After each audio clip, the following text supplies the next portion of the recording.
Hello everyone and welcome. In this video, we're going to be reviewing Season 1 of the adult animated superhero television series, Invincible. The show was created by Robert Kirkman and is adapted of the comic book of the same name. It was written and created by Mr. Kirkman himself, as well as Corey Walker and Robert Otley.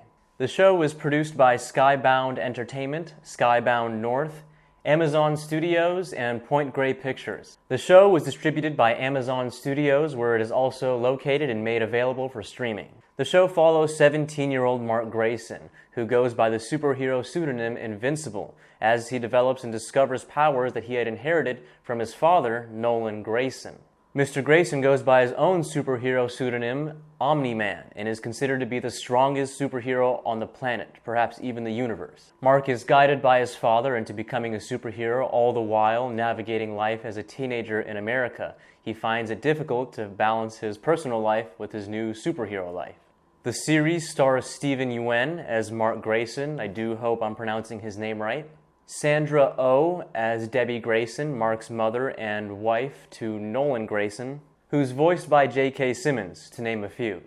Now I gotta say, this is my first time reviewing an animated TV show, and I want you to bear with me on my ability to accurately critique a show that's animated, especially from a cinematic storytelling standpoint, as well as appreciating its animated aesthetics. Now, first off, this will be a spoiler review, especially considering how revealing episode 1 of season 1 is. The story is well written, keeps you very much so on the edge of your seat, and it kind of sets you up early on that there are stakes at hand, considering in the very first episode you see that the good guys don't always win. So you're always up in the air about whether or not something good will happen, bad will happen, and that's an element that definitely adds suspense. Which isn't a bad thing. If executed well, it can be very, very refreshing and unfortunately very realistic to the way things work in the real world today. For instance, in episode 1, early on, we're introduced to the Guardians of the Globe, which is a band of diverse superheroes who work very well as a team in order to save the day, defeat their enemy, and save as many civilians as they can. There's even a touching scene early on where Darkwing, one of the superheroes of this squad, sacrifices himself in order to save a civilian, but is saved by Omni-Man just in the nick of time. Commenting quickly on the writing of the show, especially in that scene I just talked about, you see that Omni-Man is much more superior than the other superheroes that are in the Guardians of the Globe, and it's very subtly revealed, and so I think that's very good in terms of the writing and visual animation. He's obviously better and stronger than all the other members of the Guardians of the Globe, but kind of keeps a watchful eye on all of them and is still there to help out anyways. The rest of the episode goes on, and we find later on that Mark discovers his powers for the first time and starts to train with his dad in order to understand what it's like to be a superhero as well as train to become one. Their exchanges are very nice, very authentic. You can see his dad really cares about him and wants him to develop into a fully grown, mature superhero, and even kind of informs him of the negative sides of being a superhero and to understand all the sacrifices that he's going to have to make. The show is decorated with many elements of maturity, growth, and sacrifice throughout. Just a very heavy emotional stuff like that. It's very raw and it's pretty real, especially for an animated series like this. I know it's adult rated, so you can't expect that in these type of shows. The rest of the episode carries on like that until the very end of the episode, where we see the Guardians of the Globe are called upon to their headquarters, but soon find out that they were tricked into this meeting and are now very alarmed as to who called them there. Once they're all there, they find that Omni-Man ambushes them and kills them all very brutally. He's injured in the process and faints shortly after killing them all. This is an incredibly raw scene, and just seeing him murder each and every member in such a shocking way is just jaw-dropping. You're left with a ton of questions even after the credits roll. So that's the end of episode 1, a very brief summarized description of it. It's very, very well written, very interesting. Again, as I mentioned earlier, you're left on the edge of your seat with a ton of questions. You learn a lot more about Omni-Man. Though you don't know everything, you do know he has ulterior motives. Now, I would go over each episode and kind of summarize it, but that would make this video too long. And this is a review rather than a summarization or a recap of everything going on. I will be interested in making videos like that in the future, but for the most part, we're just going to be sticking to a review. Next up, we're introduced to the Teen Team via an alien attack that happens in episode 2. Now, the teen team, as you can imagine from their name, is a group of young superheroes who will later become the next Guardians of the Globe. We also find a demon detective who's unsatisfied with the answers Nolan gives, or Omni-Man, and he's the one who kind of pushes the envelope and kind of finding out what he did, why he did it, and is the main driving factor of the early episodes in Season 1 on kind of revealing this information. Now, we find later on that Omni-Man is not a peaceful superhero. He's an alien from the planet Viltrum, where other members of the species are called Viltrumites, and their main mission isn't peace, as mentioned earlier, but rather they're planet-conquering species.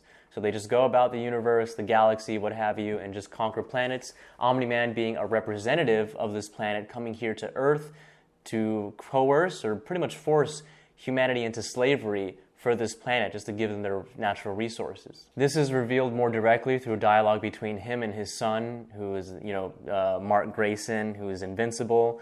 And Mark doesn't take this information lightly at all. He loves Earth, he grew up as an Earthling, and has no intentions of allowing this terrible fate to happen to all of his friends or the planet, and fights his dad right up until the end and won't let it happen. Now, right before Omni-Man has the ability to kill Invincible, they have a thoughtful exchange as to why he's not letting this happen, why he wants to protect Earthlings. He has kind of a superior complex where he believes Viltrums to be much more valuable of life and deserve the natural resources that belong on Earth. But Mark is able to convince him through a thoughtful, emotional exchange, which I think is very well written. It's very beautiful.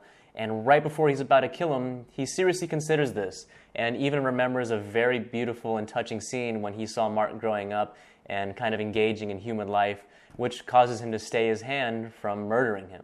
Right then and there, he changes his mind about killing Invincible and flies straight up into outer space, and we don't really see from him until pretty much until Season 2. We don't know where he's at. We don't know where he's going to come. I'm just assuming he's going to show up in Season 2, but so that's interesting. We see him have a huge change of heart. He was so dedicated to this mission of killing everyone on Earth, enslaving them, coercing them perhaps, to kind of be slaves to the Viltrumites. And this type of character change is very interesting to see in a show. It's very nicely written, well done. So the season ends there with us finding out that there's called a coalition of planets, where there's a bunch of other species that band together who either have been conquered by Viltrumites or who have not yet and wish not to be. They kind of band together to prevent that from ever happening to their species, and they invite Mark to help join them in this fight. So that's where the season ends. Very entertaining story, nice animation. I hear they're taking a lot longer with Season 2 to improve upon the animation, which I'm all for. The longer they take, the better. The scenes are just going to be a lot more gorier with a lot more smoother animation. I would talk a little bit more on cinematography and editing, but that's not so abundant in an animated TV series, so I'll just talk about the writing, plot, and animation. It stays faithful to the comics. A lot of OG fans will appreciate that and will love it. But other than that, it's a decent show with some slow points. I really don't care about Mark's teenage life and the struggles he has to go for. Plus, I find his girlfriend very annoying. Her name is Amber, and if I could describe her character in a way, you're kind of forced to pay attention to her because that's what's being put on in the show. It's kind of like, if I can put it this way, let's say you're talking to someone about something important and you find in the conversation that this person you're talking to has horrible breath and you can't really get around it. That's pretty much what her character is like, horrible breath.